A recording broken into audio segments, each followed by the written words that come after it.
here's the crazy thing. I would never buy a car from Bob Rivers ever again, because he had this sort of, he's a studio producer, right? He's produced millions he's sold millions of albums. He's done many Twisted Christmas and Twisted Tunes. And he had this really bad habit of tapping the accelerator while he drives. So I'm like, I can't even drive with him because my head would spin. But now he drives an electric car, and he says he's had to retrain himself not to do that, which is because of the acceleration. Best thing that ever happened. So I'd never buy a car from him ever again. Benztown president Dave Chachi Dennis loves radio and all of his radio friends. Hey, Chachi. Hey, everybody. Because Chachi loves everybody. My next guest represents some of the biggest talent in the industry, including Dan Patrick, Ricky Smiley, Shonda Rhimes, and the late Bob Saget. He produced the award-winning podcasts Cold, The Letter, Aftershock, Solar, and several others. He's won 2 Telly Awards for marketing campaigns he produced for Microsoft, and he produced a movie called 2 Weeks with Sally Field. He's also a partner at a venture capital firm, a principal owner of a real estate development company with properties in 5 different states, and a board member for Go Kid Go, a podcast company focused on content for kids. Please welcome Workhouse Media CEO Paul Anderson. Paul, welcome, man. Thank you. Wow, that sounds so impressive the way you say it. That background, I was like, "Who's this guy?" I'm sure that's one hell of a resume. It is remarkable. You've always been impressive, and in full transparency, Paul actually used to be my agent. 20 years ago now, or almost 20 years ago. I know, it's crazy, right? It's gone by so fast, but you've been, Paul, impressive since the day I met you. And I want to get into all of that, but let's talk first about growing up. Where did you grow up? Wow, this is didn't expect that question. Let me see. Try to remember. So I was actually born in St. Paul, Minnesota. I grew up really until like 3rd grade there, and then I went to California for a year, and then was in Montana for several years before I went back to Minnesota. And then, so Minnesota, then I went to college in Chicago. Then I actually went to law school. As you remember, I was a lawyer for a long time. Yeah. I went back to the Twin Cities, and I've been in Seattle for 30 plus years. I worked for the Department of Justice out here. I worked in bank fraud and had a total blast doing that. And I worked in the Minneapolis office too. And then I switched and got into media as a lawyer back in 1992, not to date myself. So yeah, that's how did that there's a long answer to a short question. No, and thank you. You're doing all my work for me. I appreciate that. As you're growing up, did you have an interest in radio or entertainment, or were you going down a different track? No, I mean, I wanted, since I think I told my parents when I was 8 that I was going to be a lawyer. So I really wanted to be a lawyer. I didn't really have, I mean, I was a lawyer. I was in criminal law. I worked for the DOJ. Then I was a white collar criminal defense lawyer for about a year doing federal crimes. And then I decided I really wanted to switch to a passion point for me, which was media. So my law practice was at the intersection of content and technology, which is what you could do in Seattle back in those days, because Seattle's not exactly the mecca of entertainment law. So I really, jumped in on that passion. But I don't know if you know the story, Chachi, of how I got into radio, but this is very serendipitous. I'd love to hear it. I bought Bob Rivers' used Range Rover from him. No way. I did not know that. I knew that you were very close with Bob, but I didn't know that's how the relationship started. Hall of Fame Bob Rivers, who's about to be inducted in November. So literally in the mid-90s, I was practicing law. I was a partner in a law firm in Seattle, and I went to this consignment shop. There were 2 Range Rovers for sale, and it was a white one and a green one, and I drove them both, but the white one drove better, but it had a lot of miles on it. And they're like, oh, this radio guy owns this, and he commutes out to the suburbs. That's why he's got so many miles, but he's doing it at off hours, so it's just constant highway miles at high speeds, whatever. Right. And I was like, Bob Rivers, who had never heard of him? I mean, never heard of him. I was a total NPR listener. and at NPR, and the one music station that I listened to a lot in Seattle was 103.7 The Mountain, which doesn't even exist anymore.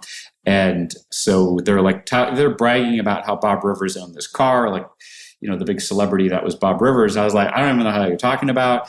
And anyway, they didn't give me the paperwork they asked me for in terms of his records, because those days all the service records were not digital. They had actual paper records. Sure, so right. I finally tracked him down. And I met him, and he's like, "Oh, what do you do for a living?" I said, "I'm a lawyer." He's like, "Oh, kind of a lawyer." I said, "Oh, I do media law. Actually, we did software technology and media law." And he's like, "Oh, I do Twisted Tunes on Atlantic Records." I was like, "Oh, that's nice. Like, just give me the paperwork." And I was like, didn't really give two shits. And then he said, "Well, let's have lunch sometime." I said, "Okay, sure, let's have lunch." And then he ended up asking me to fix a problem he had with Warner Brothers Atlantic Records that his previous entertainment lawyer it wasn't that it was a difficult problem to solve. It was that the guy was just too lazy to solve it. And so I looked like a genius, because in about 3 weeks, I got Bob a six-figure check that he had been owed for a couple years. And he's like, "Oh my God, you're so effective." I'm like, "No, I'm not. It was not that I'm so effective. It's that your other guy was just lazy." And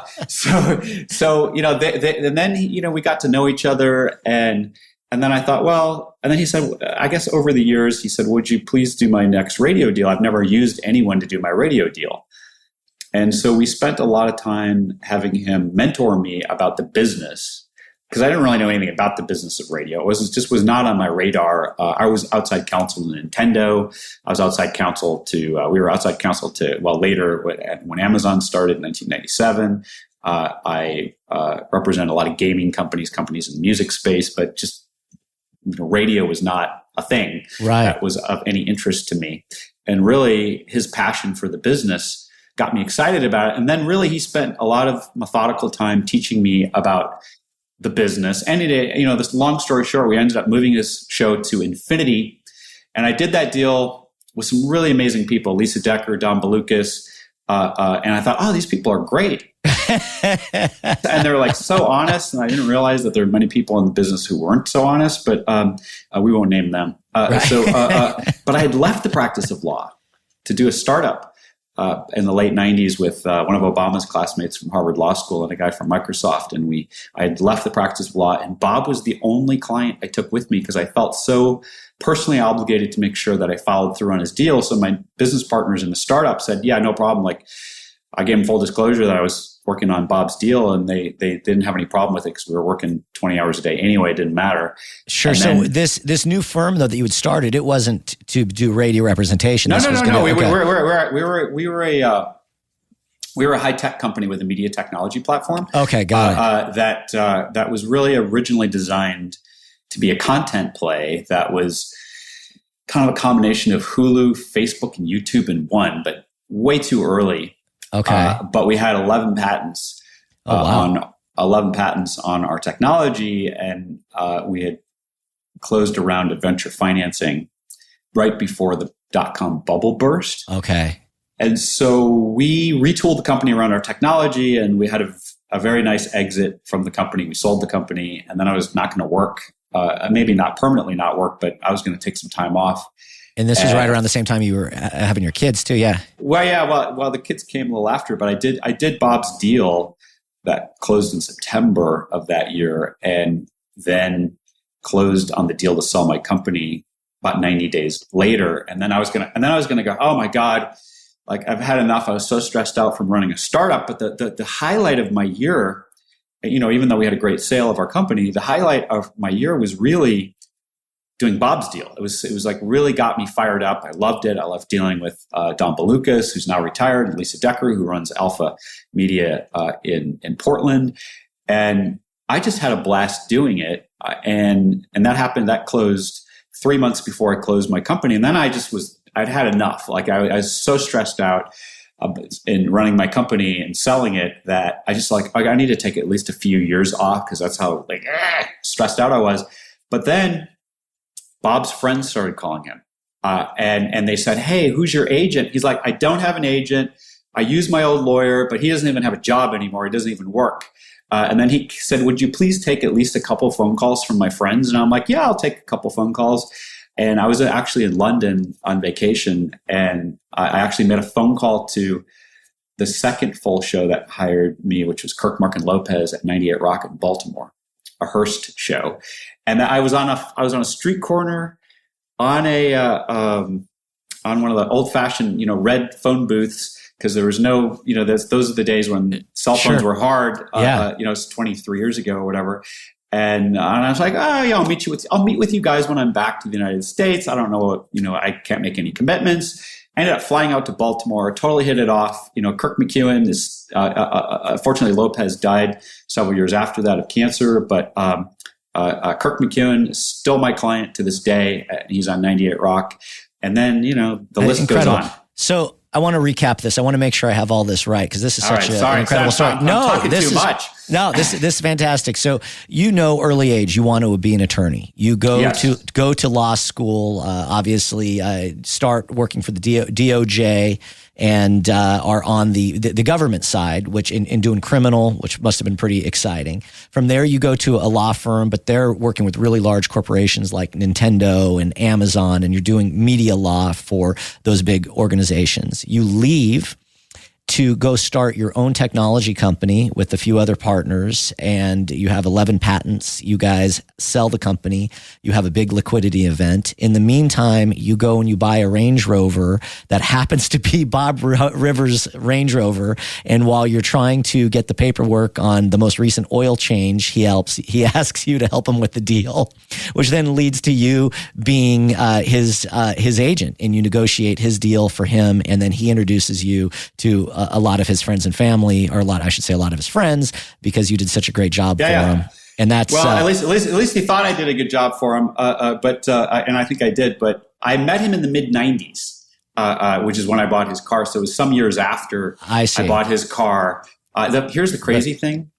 I would never buy a car from Bob Rivers ever again, because he had this sort of, he's a studio producer, right? He's produced millions he's sold millions of albums. He's done many Twisted Christmas and Twisted Tunes. And he had this really bad habit of tapping the accelerator while he drives. So I'm like, I can't even drive with him because my head would spin. But now he drives an electric car, and he says he's had to retrain himself not to do that, which is because of the acceleration. Best thing that ever happened. So I'd never buy a car from him ever again. Yes, that's how I met him. Yeah, I met him buying his car in the mid '90s, and that relationship really evolved. What a phenomenal story. And I love how most people I talk to, they have an early love for radio, and they grow up listening to it with the transistor radio, under their comforter as they're going to bed at night and so forth. But I love how you really kind of just kind of haphazardly got into it, but it's been so incredibly successful. How did it? Now I know that Bob's made introductions for you, and now you also really have a reputation for discovering talent early on. I mean, you were at the beginning working with Ryan Seacrest before he became what we all know him as today. What do you do to help kind of uncover these talent? Where does that come from? Wow, I think that you're right. Though I didn't grow up with this passion. I did win a radio contest though when I was 10. What did you win? I won an album that I never went to pick up because I was like caller number 9 or something, and of course I was 10. I had no car, and my parents weren't interested in going and picking up a piece of vinyl. But I do remember the exhilaration of winning, that excitement. Yeah, but I didn't. Yeah, I won, but I didn't actually pick it up. So what's unique about the time that I got into this business, to give you a longer answer to your question, is that my timing was serendipitous in that being a high tech and media lawyer, dealing with a lot of very dynamic companies like Nintendo and AT&T on the wireless side, which was in the late 90s, working as outside counsel to Amazon when they were a tiny little company, and gaming companies and technology companies. Everything was always on the move. Like everything was changing constantly, because that's the way high tech is. And so I think it was kind of serendipitous that after the Telecommunications Act in, I think it was 1996, really changed the landscape of radio and pushed it into consolidation, where there was a lot of, crazy Game of Thrones moves going on when the ownership rules changed. I think when I stepped into radio, it was really my comfort zone because chaos is comfort for me because I'm used to it in business.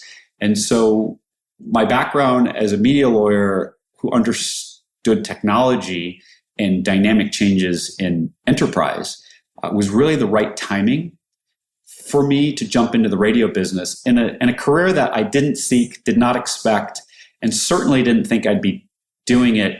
Literally, Chachi, I thought I'll do like one or two deals because I can't just sit around and do nothing. Because here's one thing you discover when you try to take a lot of time off or semi-retire or whatever when you're in your early 30s. What we find out is that your friends aren't doing that. They're at work because they're busting their asses, and they don't want to have lunch with you every day. And I get bored easily, so I was happy to jump in. And then what I thought was really going to be kind of, I'll do like one or two deals a year. Like, this is fun. When I really made the commitment to jump into the space, I actually didn't take 1 week off for 2 years. Not no one kidding. week. Not 1 week. I just jumped in and just had a blast. But I think the timing was, think about it. This is 23 years ago, where lots of things were still moving around. Some settlement had occurred in kind of the group ownership. Sure. But a lot of it was very dynamic.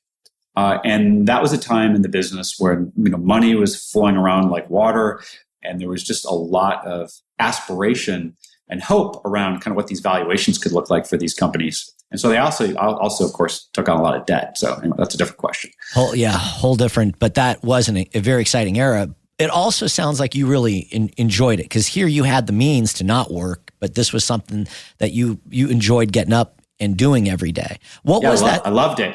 Is that the kind of the satisfaction of getting a deal done, or is that the satisfaction of serving your client and in making them ultimately feel good? What excited you about that? Because I get the money aspect, but it seems to me you'd already kind of done, being you had that windfall, that wasn't the primary motivator any longer. Well, it was even when I was running a startup and when I was a partner in a law firm, money was not the primary motivator for me. It's never been that, and I think that people who chase money almost never find it.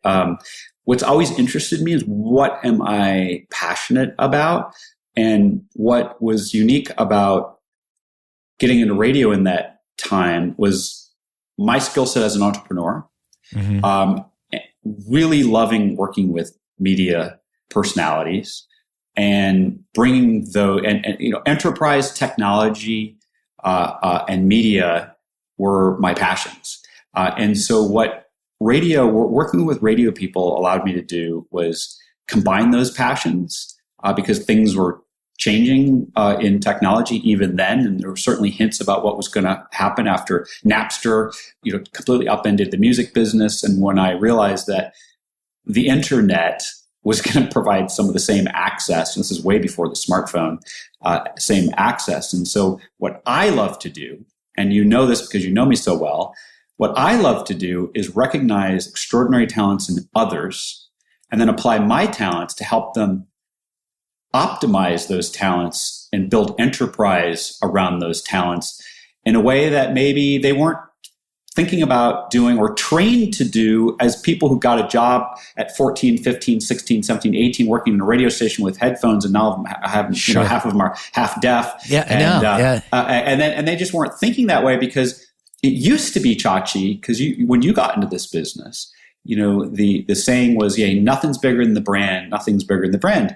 Okay, well, sometimes that's true, but here's the deal.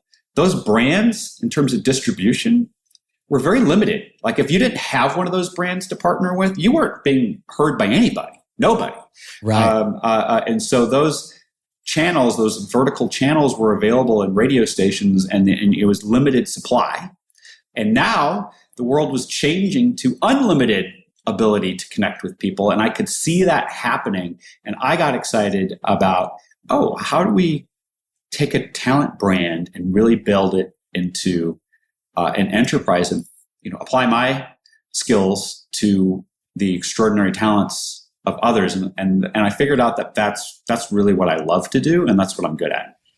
You serve so many different, wear so many different hats for talent. I mean, I love what you're saying here about helping them and really come up from your entrepreneurial background with a business plan. I got to see you speak on a panel actually not too long ago, and it was incredibly riveting. But you spoke to them about understanding your audience, your total audience, and having really an idea of where that's coming from, whether that's over the air, that's Instagram, social media, the different omni-channel. Also having them explain to you where they want to be in 5 years and how it's really important that they have a pathway and that they get up every day and they stay on that in that direction. And by the end of your panel, you could just tell how enthused. And by the way, this we were at Morning Show Boot Camp. And it is mostly air talent that come to this, and they just absolutely loved what you had to say. And I think you're 100% correct that most talent aren't given any sort of real financial advice or any business advice. They get into it because of their love of music or their love of performing or whatever it may be. And then I think so many of them lack the resources and the understanding on how to do a deal. And so background, sorry, and this is a long way around the barn, but you really have to serve as a financial guru. You have to serve as a psychologist, I'm sure, in a lot of ways, because I remember calling you and melting down about different relationships with my bosses and so forth. And how do you handle all that, and how do you kind of keep all of that straight just amongst yourself and all your clients? Well, I have a good memory. I have a good memory. I think a lot of my talent will tell you I'm probably not the most warm and fuzzy person on the planet. I'm not necessarily calling them on their birthdays, but I do remember everything about their business, and I remember everything about what we talk about, how we intend to evolve that business and optimize and monetize the business. So, I mean, it's that human connection that is the most relevant. But my job, I don't mistake my job. My job is not to be the best friend and counselor about everything going on in their life. My job is to make sure that we are holding each other accountable to what we're trying to achieve in their business. And I'm super passionate about making sure that I'm doing my job because I love, they do what I can't do. I don't know how to be an on-air talent. I don't know how to hold a room that way. But most of them can't do what I do. And so it's a really good symbiotic relationship. Yeah. And I would say that you are warm and fuzzier than you think you are. I get a Christmas card. Kind. I get a Christmas card from you every year. I remember sitting, I believe, in the very room you're in right now, and you helping me put together a career path and trajectory. I think you do genuinely Well, thank care. you.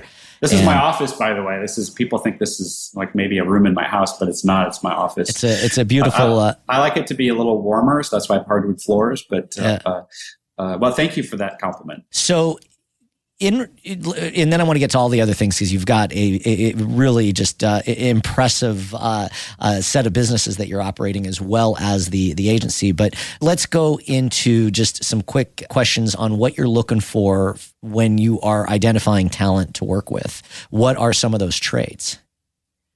I think that obviously native talent is number one. Like, do they have the goods? We all pick ponies, right? I'm a pony for the talent, and they're a pony for me, and that we want to make sure we're working with racehorses who can operate at a super high level and get over the finish line and win races. And so a lot of that's just subjective. All right. Some people have full histories, but not everybody does. And you meet people who are like, wow, we've all met people who are like, wow, that person's got it. Right. You're one of those people. When I met you, it was like, you got the energy, you got the passion, you have the interpersonal relationship skills, and then you have the brains, the strategy, and the background to actually execute on that. That's what I'm looking for, are people who aren't just talking, but doing, because talking is great, but doing is better. And what I'm interested in is whether the talent has the commitment to do the methodical disciplinary steps of implementing the business, and if they're open to looking at their business differently. I mean, you can't really show up these days as a talent and just go think that everyone's going to take care of you as an employee.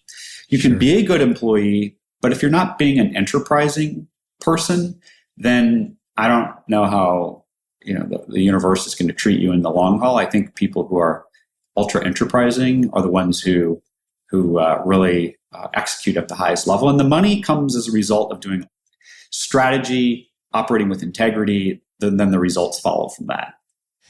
Do you believe the current, we were talking earlier, just the difference in the last 20 years in the business, and things have definitely changed, but do you still believe there's some great opportunity out there for really talented on-air personalities? Oh, yeah. I mean, look, radio business is a $16 billion business. The podcast business, which is an emerging business, still very much nascent, really against the backdrop of 100 plus years of radio, is a $2 billion business and growing.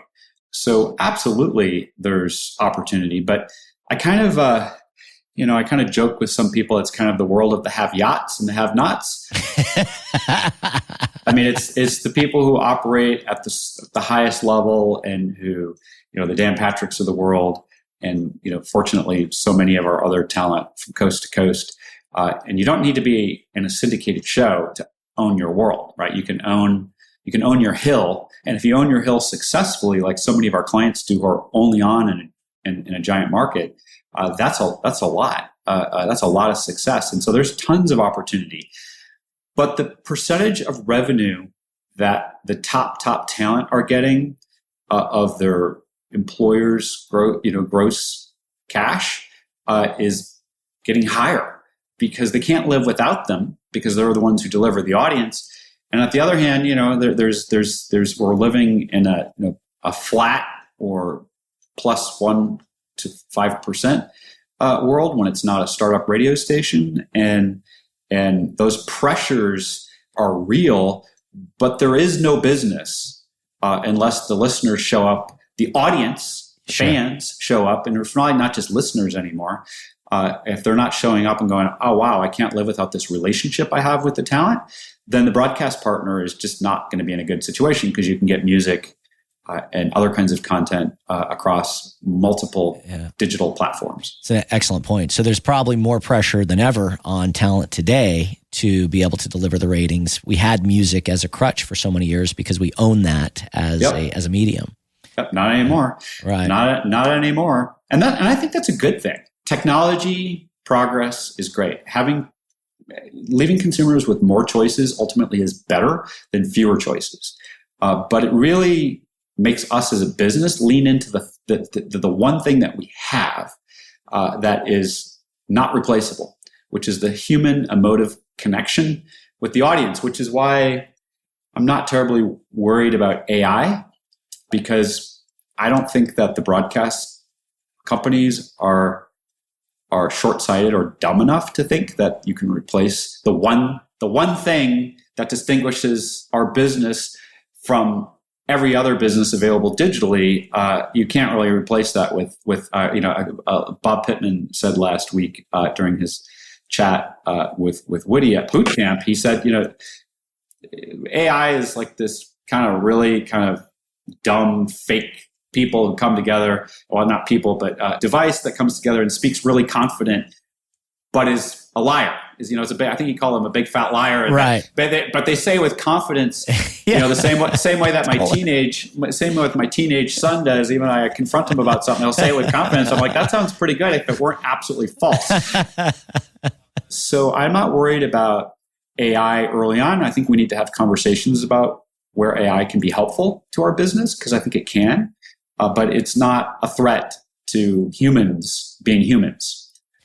That's really well put, and I appreciate you bringing that up. Also, I think Bob Pittman had brought up about that trust factor in regards to if we start putting AI on air and acting as if it's not AI, the listener will violate that trust. And once that trust is gone, it's very hard to regain that. He said it perfectly. A brand is nothing more than a trust relationship with the consumer.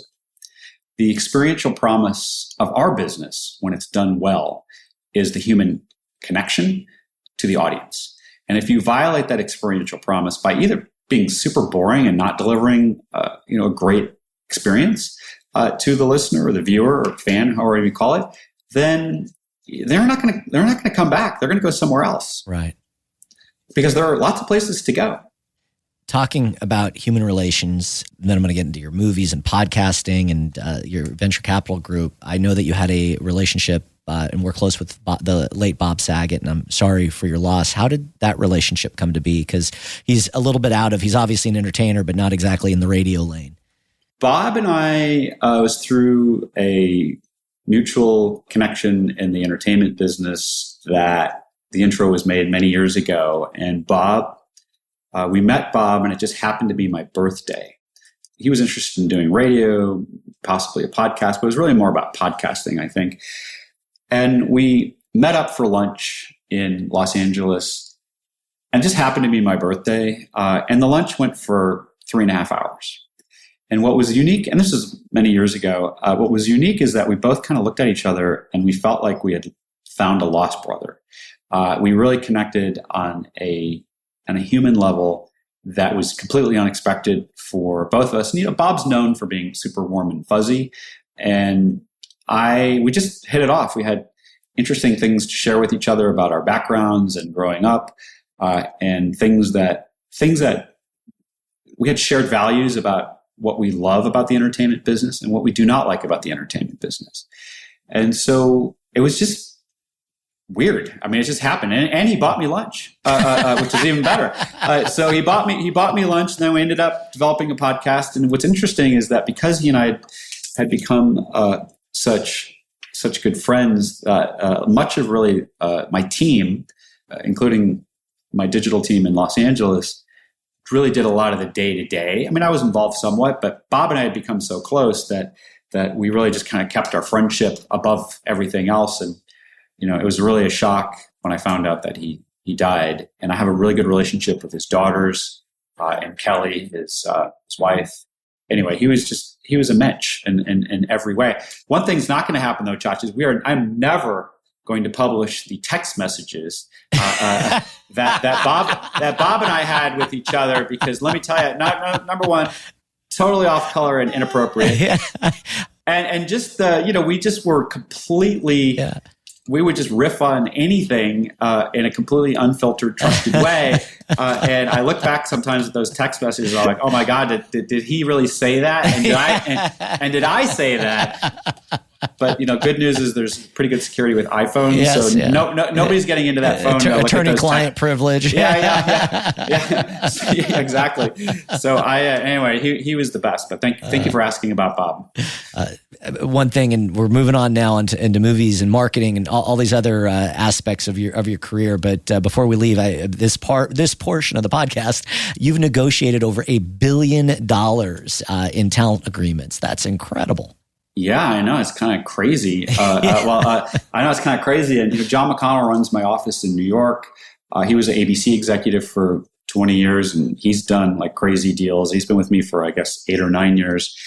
He's done a lot of crazy deals. And then we just, Keith Kaufman, who's the head of business affairs at iHeart, just joined Workhouse this year. Oh, and congrats. he's done billions. I mean, it's crazy how many, but it sounds like, it is, I guess, a big number, but when you're working with really great talent who have big careers, things can add up quickly. Yeah. Congrats. Like man. just adding your deals in there. Yeah. Push me over the top. Yeah, that was it. It was the $100 that you needed to get above. Well, as long as we were above minimum wage by 10% to cover my fee, that was good enough. That was good. So you've also produced movies, and I actually got to see one movie, but you produced a movie called 2 Weeks, starring Sally Field and Ben Chaplin. How did that come to be? Gosh, back in the 90s when I was a lawyer, Steve Stockman, who wrote that movie and directed that movie, and is really one of Bob Rivers' best friends, he approached me when I was still a lawyer and asked me if I would produce a project with him. And I was like, I don't know anything about producing. And he's like, oh, you'd be a great producer. I'm like, your assessment is based on what? I'm like, I didn't realize it. And then we were working on a comedy project that was really, really funny, written by the comedy writer Jonathan Groff. And we ended up not doing that movie because Jonathan really wanted to star in the movie, and we didn't think that was the right timing for that play. And so we ended up, so in the meantime, Steve wrote a movie about his own life and his mom dying of cancer and his siblings coming together for what they thought was 2 weeks to say goodbye. Or actually for a weekend. They thought they were coming together for a weekend to say goodbye to their mom, and then it ended up dragging on for 2 weeks, and they were in their childhood home, and lots of funny things happened. So it was really a dramedy. And he's like, hey, let's make a movie. And of course, naively, I thought it was like, oh, this is a piece of cake. I'm like, the script's great. Should be able to attract a great cast, which we ended up doing. And then even with a great cast, movies are impossible.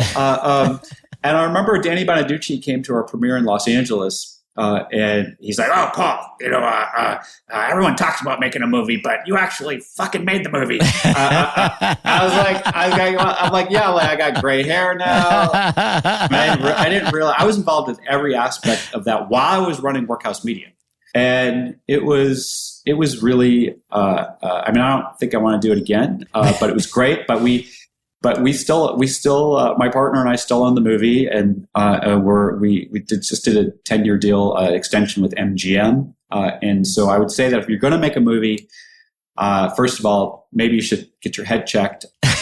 Number two, if you're going to make a movie, then do everything you can to not sell the movie, because it took a while for us to get our money back, but now we're way in the black. I mean, we made that movie in 2006. Was it that long ago? Yeah, 2006. So the fact that thing sends us cash every quarter is kind of that's incredible. Crazy, but yeah. Anyway, cash from like streaming rights and distribution. Here's what I mean. I don't want to go too far down the movie path, sure. But here's what you learn about movies, because I didn't know anything about making a movie, but now I have a PhD. What I didn't realize is that so many of the foreign territories and the domestic territories that MGM distributes, which is now an Amazon company. It wasn't when we did the deal at the time. It is now, and when we did our renewal. But foreign territories, domestic territories, buy use of library based on lifetime box office by the stars who are in it. So they'll say, "Oh, Sally Field's $6 billion, Ben Chaplin, Tom Cavanaugh, Julianne Nicholson, Clea Duvall." Just a great cast, and they just look at the total box office and they're like, "Oh, that must be a good movie." I mean, here's the reality: is our movie just totally bombed in in our limited release, and we spent a lot of money on print and advertising, which is the marketing mechanism, and it was our money that we spent to do that because we wanted to maintain rights. But what I didn't realize is that our safety net was really the long tail of the movie, and the movie's done very, very well economically since 2006. At first, when it came out in the movie theaters in New York and Nashville and LA, I was like, "Oh shit, we are up the creek without a paddle," and they would say "crick" in Tennessee. As a Minnesota boy, I would say "creek." So we're up the creek without a paddle, and then what I didn't realize is that really, because of the cast, and it's a really good movie, we would do well over time. And so have you recouped your investment? Oh yeah. We're way in the black on that. Oh, movie. That's crazy. So it's basically like an annuity over time that continues to pay off. Based on this. Yeah. My partner and I own the movie, and we just did a 10-year extension. So that's and really now you cool. probably want to ask me about Workhouse Creative. That's exactly where I'm heading. I'm thinking, Paul, you'd be really good at hosting a podcast, man. You know exactly. I'm not. First of all, I'm getting old, gray-haired, and I think I'll stick with the other side of the town. I'm jealous that you've got the hair.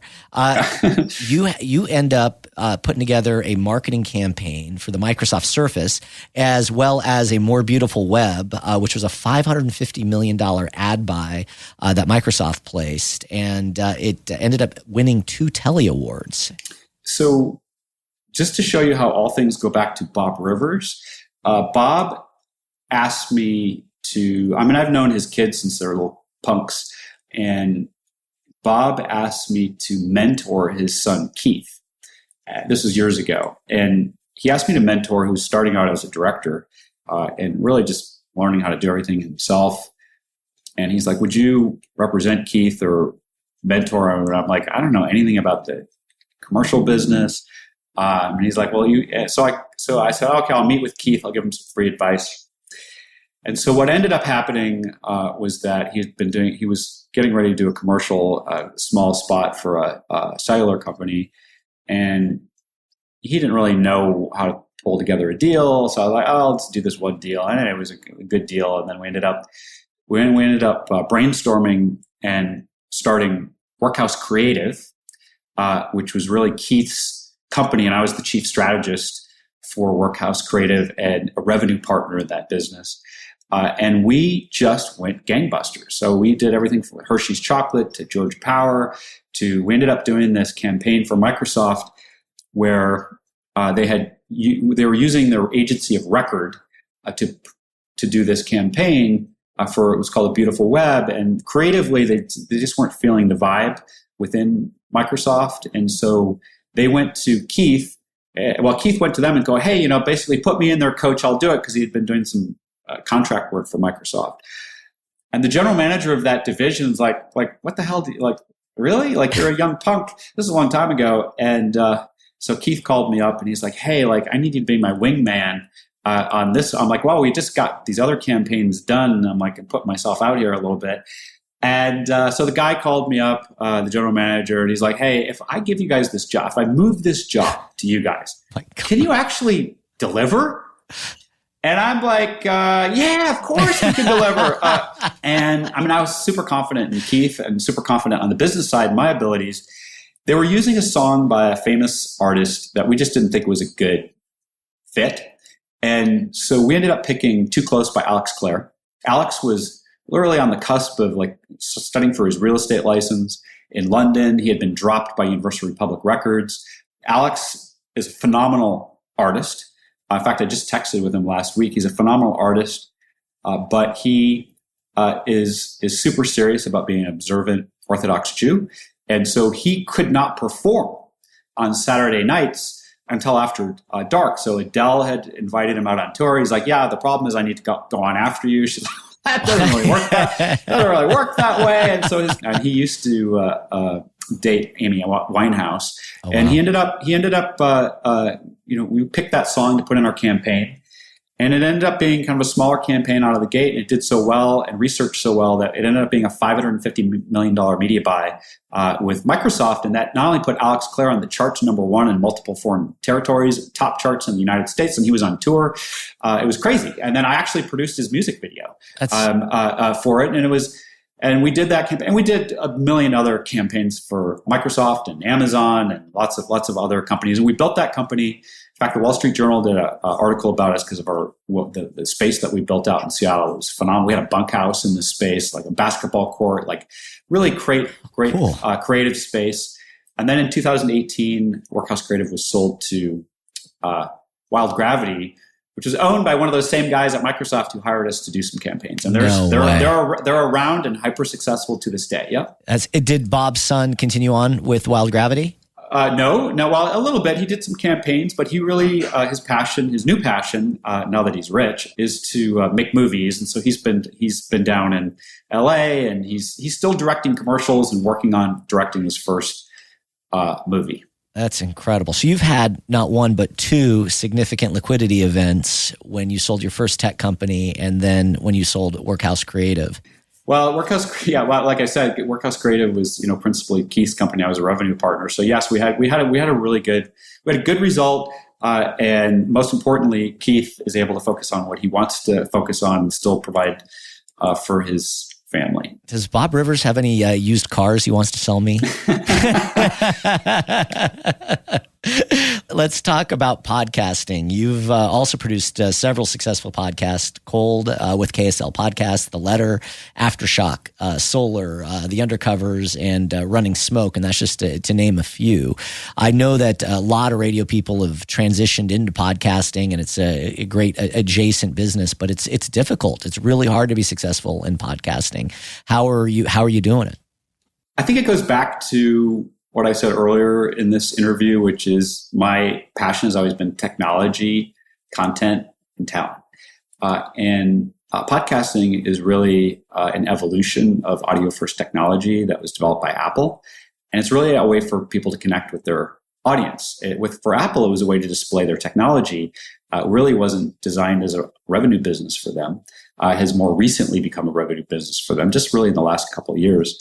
So it's hard. I mean, podcasts are hard. I mean, first of all, the barrier to entry is not high, right? You talk about radio stations. That was a barrier to entry. That barrier has come down as technology has allowed more ubiquitous distribution of audio content for radio stations, even including, and then HD2 came along.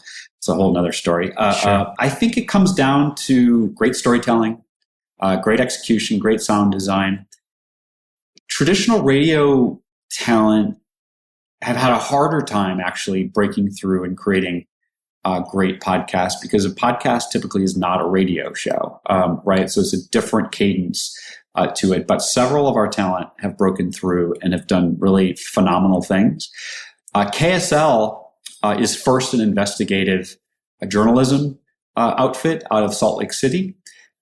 They are first-in-class journalists first. They are investigative journalists, the highest integrity.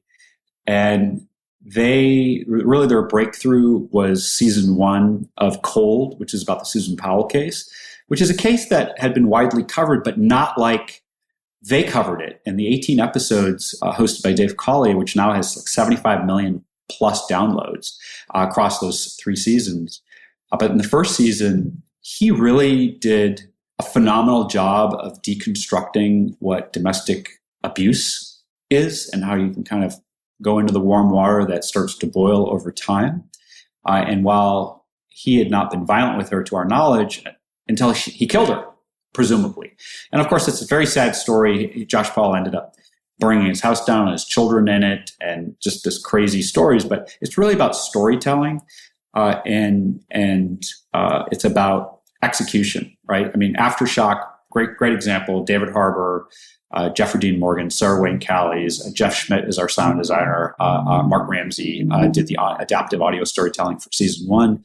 Just a phenomenal group. Ben Haber is the principal producer day to day, and I'm an executive producer on that show. And season 2 just came out August 2nd. It's just great team, great vision, great storytelling, but really done audio first.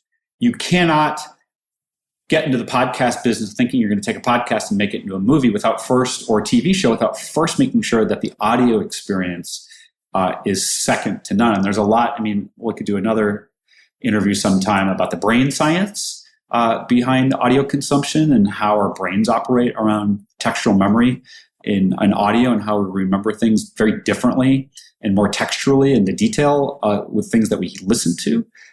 Different from what we watch on television, which is more of a passive two-dimensional experience. Fascinating. When you're looking at these projects and you're reviewing scripts or storylines, are you working, Paul, with just one network, or are you just picking projects that you're really passionate about and then you produce it and work with different networks? Our philosophy at Workhouse Media is we only work on projects that really interest us. So we really got to be interested and passionate about it, or probably we're not a good partner. But we're working on stuff with crazy talent right now across the globe, including we're working on some stuff with Margaret Atwood, who did The Handmaid's Tale, and we have some early stuff going with 50 Cent.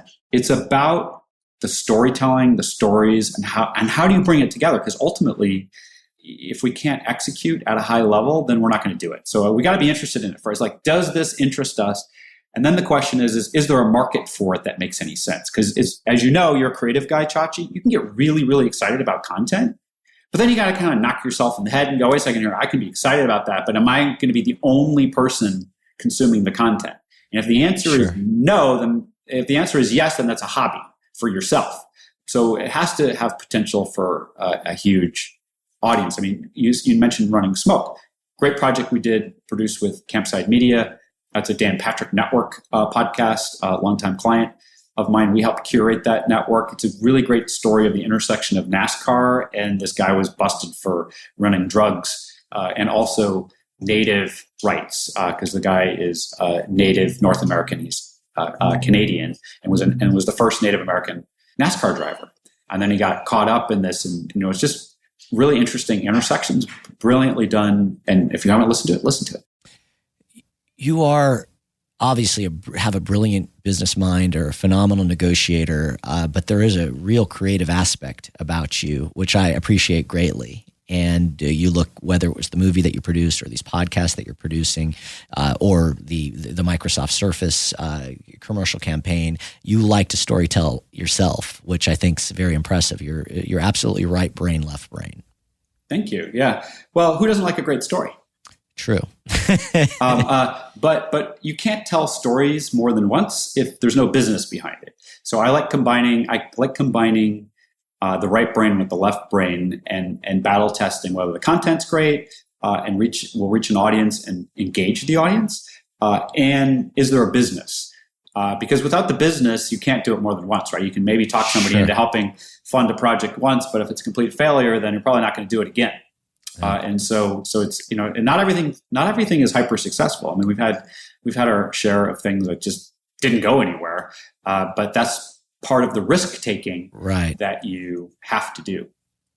Talking about risk taking, and you probably, when you sent me your bio, set this up perfectly for me. You also have a capital venture fund called Atlas Street, and it's focused primarily on industrial hemp technologies. How did that start? Well, a very good friend of mine in Seattle, who I've known forever, who's the CEO of Charter Construction, is a great friend and neighbor. We've been friends for 20 years. He is a very ballsy entrepreneur. He actually just sold Charter, but previously had done another startup in a similar space in Canada. I think they built it over 18 months and sold it for, I think, about $726 million in cash. Wow. And he, together with my other partner, Marcus Charles, who's been traditionally in the music and events business, but also he's got an MBA, super entrepreneurial. They were getting ready to raise another fund in this space. And they asked me to come in and kind of provide a different perspective than their perspective. And they kind of joke with me that I'm the wet blanket. And they say, well, Paul, like when we're interviewing companies to potentially invest in, like it doesn't need to be a deposition. I said, it's not. I said, it's not a deposition. I said, you guys are all enthusiastic about stuff and they're, super smart business guys. But I'm always asking, it's not my native talent being in the industrial hemp business. And so I had to learn how we own a technology company.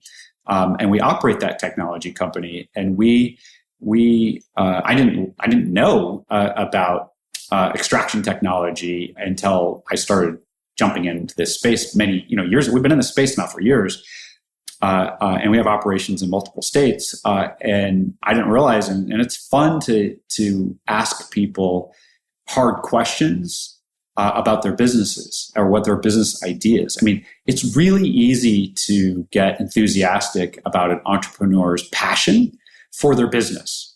My job as a partner in the venture firm is to ask really hard questions about how their passion translates into operational excellence and execution and return on investment. And it's really rare when you find a phenomenal entrepreneur who can deliver on all of those things. And that's the fun of it. So you'll go in and we'll look at a potential deal, an investment that you're looking to make, or Atlas Street Ventures is looking to make, into a hemp extraction technology. And then you're part of that whole due diligence process. Yeah. Well, there's only three of us. Okay. And so there's only three of us at the company, and we three make the decisions. We have an independent board who comes in and helps us with when things need lots of extra eyes. And in fact, one of the guys I built our first startup back in the 90s that we sold in 2000, he and I are on the same. He's an investor in our fund, and he's actually on our board of directors. And he's a Harvard-trained physicist, Harvard Law School grad, like super, super smart. Was the former chief strategy officer at Sprint. And has gone in to help build multiple satellite companies. And it's just really if I'm a wet blanket, then he's an iceberg because he's very skeptical of everything. And he always assumes that everything's going to go really badly, which is great because you just, it's like the opposite of enthusiasm. And yet the curiosity and interest is so high, and he's so smart that I just love listening to those kinds of questions. And dealing with, great entrepreneurs is awesome. It's great to draft off of the love of what they do. For sure. And that's being a cyclist, a great analogy, drafting off of, smart people. I've done that my whole life. You are also a self-professed architectural and design nut. You're the principal owner of Bauhaus Partners. Bauhaus, yep. Bauhaus, I'm sorry. Bauhaus. That's the famous architectural design. I went to a Bauhaus development in Germany, right? There's one in Stuttgart, Germany. So Bauhaus is a design movement in the 1930s that I think actually started in Austria, but certainly spread across the world. It was really representative of my interest, which is super clean, modern architecture and design. And there was lots of furniture designed out of the Bauhaus movement.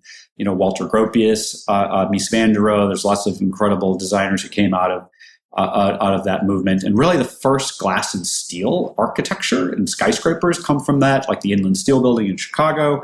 And a lot of mid-century modern design would not exist without the inspiration of the Bauhaus movement. So yes, I love design and I love architecture. Your home is stunning. I got to visit it several years back. It's just absolutely beautiful.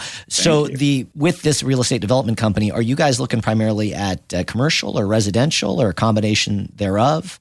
Are these like architectural significant buildings? Yeah, I mean, it's a company that I started about 25 years ago, and I call it my side hustle. If you don't have already enough, I mean.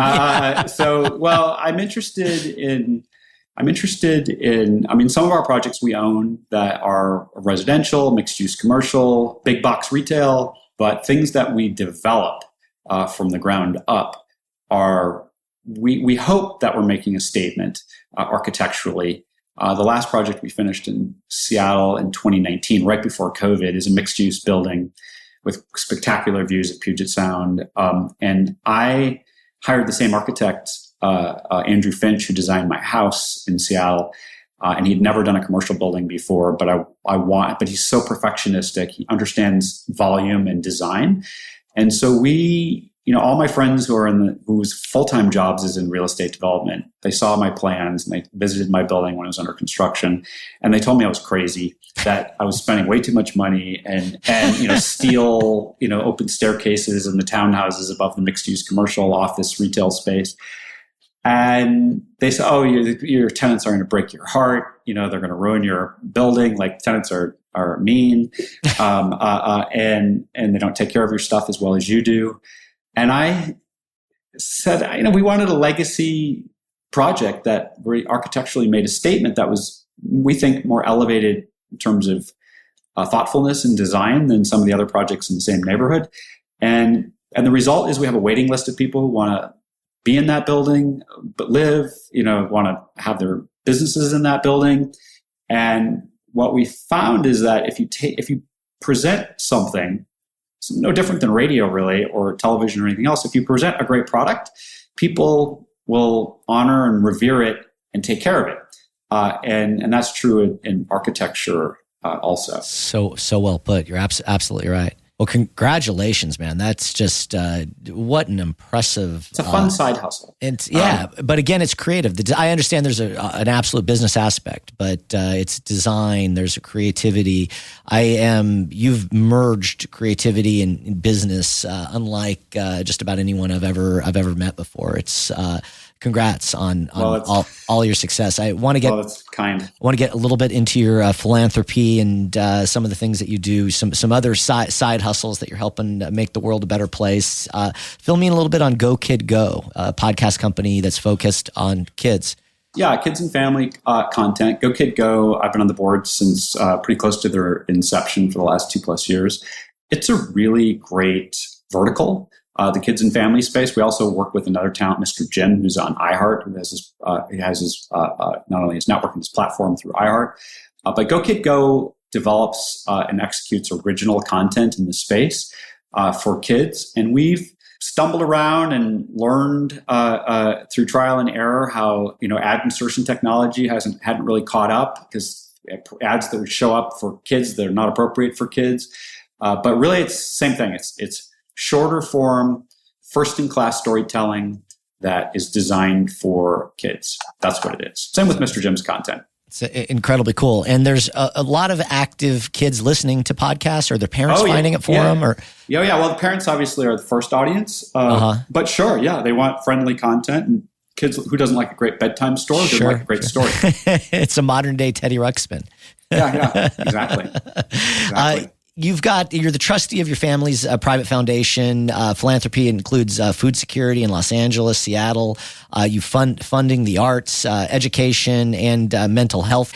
Your commitments, you've made a grant to the University of Kansas School of Social Work for mental health outreach and for farmers in remote areas of Kansas. Why Kansas? Well, my daughter is a super big advocate for mental health.